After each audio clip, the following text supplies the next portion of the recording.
Ayan, with Modern Nanay Miss Con and with my cousin, Sandy. Sandy, ano yung ating third dish? Ang pangalan naman nito, this is called tenderloin steak with mustard sauce. Alam mo, ito, tumira ako sa Paris before, matagal lang, mga 5 years total, no? Ito lagi kong in-order. Doon sa restaurant namin, yung Rue La Place, malapit sa Pantheon yun, doon sa kanto, there was a restaurant na pangalan niya, Le Curie, meaning it's like a stable, no? Ang recipe na binabalikan ko, or dish na binabalikan ko dati doon was number 1, yung mule alioli, steamed mussels, tapos alioli sauce. And then yung main dish ko was steak à la moutarde o steak roquefort. So tenderloin. Hirap na mga words ng Oh, ano, nga eh. no? French Roquefort. Pinapa-impress lang sa atin talaga. Yun lang alam ko naman sabihin. Oo nga eh. Yun lang alam ko sabihin. Steak So anyway, Roquefort. tenderloin steak, hindi ka pwede magkamali. Can't Huwag go mo lang wrong. i-overcook. Yes. Correct. Ito naman, itong tenderloin, yan ang ginagamit pag kumakain ka ng yung steak tartare.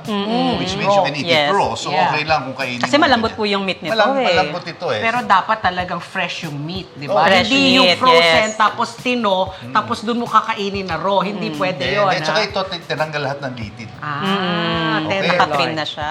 So, bibigyan ko kayong options habang nagluluto si Con kung anong mga variations pwede natin gawin. Ito yung recipe ng ating tenderloin steak with mustard sauce. Ito pa mga ingredients na kailangan natin. Beef tenderloin, salt, pepper, olive oil. Para naman sa mustard sauce, salted butter, white cooking wine, cream, Dijon mustard, salt, pepper. Okay, Let's start. ready to cook na tayo. So, Ayan. painitin na po natin yung pan. Yan, Oo, kainin natin. pan- kainin po natin. Oh, yan. O, So, sige. isisunod, ayan. Okay. Naka-on na. So ito, di ba, chef, mas masarap pag maraming salt and pepper. Isa sa mga na-mention mo yan. Opo. Isa sa mga favorite steaks ko is pepper steak. Pepper steak. Diba? Same po Sarap tayo. yan. Mahilig ka rin dyan sa Opo. pepper More Pag pepper ma-pepper, than mas salt. masarap. Oo. Yes. At saka masarap yung fresh ground pepper. Yes, correct, correct. Ito. Alam mo, sa Japan, iba yung pepper niya. Bakit mild? Hindi, ang lakas ng pepper niya, ibang klase. Ewan ko kung ano kaya ginagawa nila. No? Ayan. Sa soil, Sige, sa lupa. pakilagyan ng olive oil. So, Ano yung heat natin dito, Sans? Medium, high heat? Medium lang tayo. Medium lang, okay. Lagyan mo din sa pan. Yung ano. Yan. There, ayan, no? Okay. You know, you can't go wrong talaga sa steak. Basta Dito ka it's a na. good pan. Ano Sige, ba yun? pagpalit mo na ako. Sige po, babalik po ako. On. Na-insecure na tuloy ako. How can I compete naman with modern nanay? It's not a competition, it's a partnership. Yes, It's a partnership. collaboration. Okay, on mo yung apoy, Pat. Okay, Naka-on. Ayan. So, Miss Con, aside from yung mga mamahalin mo at mga high-tech na mga gamit sa kusina, ano ibig sabihin pa ng modern nanay? Modern nanay sa mga anak ko. Kasi hindi ako as nanay na typical na nanay na stricto, ganito, Oo. ganyan. Kasi ako yung mga anak ko, kinakaibigan ko sila. Ah. Para open sila sa akin sa lahat ng bagay. That's nice. Kasi That's pag, nice. for me lang, kasi pag masyado tayo stricto sa anak natin, parang natatakot sila mag-open. oo. Sasarap So, sila. very open ang relationship with your Yes. children. That's good. May open lines of communication. Pinapayagan mo yung bunso mo mag-cellphone na? Ano ang May mo, po rule? sila, may oras. May oras. Ilang oras? May kami, parang may timetable. So, bawal po sila magbabad. Magbabad, correct. So, bawal ka rin panoorin pag wala sa oras. Pwede po yun. Kasi may matututunan sila. Ayan. Para matutong magluto, Magluto, ganyan. oo. Lagay ko na po. Okay. Actually, lahat po ng anak ko marunong magluto. Ayun. Galing. O kasi nga since pinaka-favorite banding namin yung Magluto. kumain, ganyan. Oo. So, matik. O, Pati, paki-on naman, pakitabi mo yung handle niyan. Tapos buksan mo ito. Para sa sauce. Okay. Ayan. Okay. Okay. Ngayon, Ay, ito na ngayon. Tama yan. Sige, Pat. Ilagay mo na yung butter muna. butter. Butter. Ito, put ko na po. Ako, babantayan ko ito or Sandy ikaw? Ako na po. Ikaw na, sige. Butter. Actually, depende kung ano gusto mo. Wine. Rare, di ba? Medium, well Yes, done. cooking wine. We need to melt the butter first or... Ay, we can just, actually, you can dump everything, no? Sabay-sabay na po. Yan, okay. Ano ito? Cooking. White cooking Wine, oh. Wine. Cream. Cream. Alam mo, ang variation nito, pwedeng blue cheese imbis na Dijon mustard. Pero importante, Dijon mustard, ha? Oo.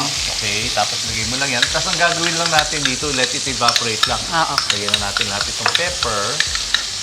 Ako gustong-gusto ko yan. Pero alam mo, Sans, yung favorite sauce na ginawa mo pa rin, sa akin pagdating sa steak, yung sauce béarnaise. Yun. That to me is Yun, my secret ko yun. favorite. Secret. Hindi ko Yeah. pwedeng pamigay yun. Konti lang. I love sauce béarnaise. Minsan magdadala ko It's rito. fatty, it's high in but it's so good. Lots of butter, thyme, nako. Sarap nun. Ang Sarap. sarap. Try mo na ba yung tender, yung sauce béarnaise? Sauce béarnaise ni Sandy is the best. Medyo mahirap pong gawin nyo. Hindi, madali. Madali lang, mabuting technique, free. pero It's a masarap. May technique. Very delicate. Oh, ito yung ating steak. So, ideally, medium, di ba? Pag well done naman, sayang yung pagka-tenderloin, tumitigas. Ayan. Sayang So, yun, to lalo me- na kung maganda yung quality. Yes. ng So, steak. to me, ako personally, my personal is medium. I like a Ako medium. ako, Same. na-try Ako ko na medium lahat. din po. Pareho tayo kasi ako okay. na-try ko na lahat eh. Oh, Sa akin medium. kasi, ito ang tenderloin. Large. Oh, large. Size po pala yun. Ang tenderloin kasi, halos wala masyadong marbling yan. So that requires sauce. Yeah. Ngayon, mga rib eye, New York cut yan, may mga marbling yan. Yan, salt, pepper, pwede. Tapos ito, may technique yan eh. Ito, no, pipindutin mo ito. Tapos ito pipindutin mo. Rare, medium well done. Ano yung pinipindot mo? Yung steak? Ito. Bakit ito? Parang yan ang feeling, parang yung steak. dito. Yung doneness po yung nila. doneness. Ito. Okay. Yun, ha? Paano nga ulit? Rare. Rare. Ito na pinipindot mo. Medium, Medium. medium well, Medium well. and well done. Parang pareho na yung feeling sa akin. Baka malitid na po. Marami lang. Sige, balikan natin to pag naluto na natin. Nako, kailangan nyo talagang masubukan itong mustard sauce ni Sandy. Perfect na kapartner sa ating tenderloin steak. Saucy na, saucy pa. Tada! Nako, nakakatakam na. Ang sosyal, grabe. Ang sosyal, di ba? Ang galing natin mag-play. Pero ang dali lang niya palang gawin, no? Oo, Simple lang, ang ano? bilis. So, pwede na sila magluto ng steak sa bahay gamit Yeah, yung exactly. mustard sauce na yan. Actually, kung gusto mong imbis na mustard sauce, yung Roquefort, pwede rin yung palitan mo lang yan. At saka Roquefort kung is a gusto mong cheese. Cheese, parang Yes. blue cheese yan eh. Yes. Pakulo mo lang, gaming concentrated, ang sarap din. Nako, Roquefort. And readily available yan. I'm sure Shopwise has that. Meron yan. Yeah.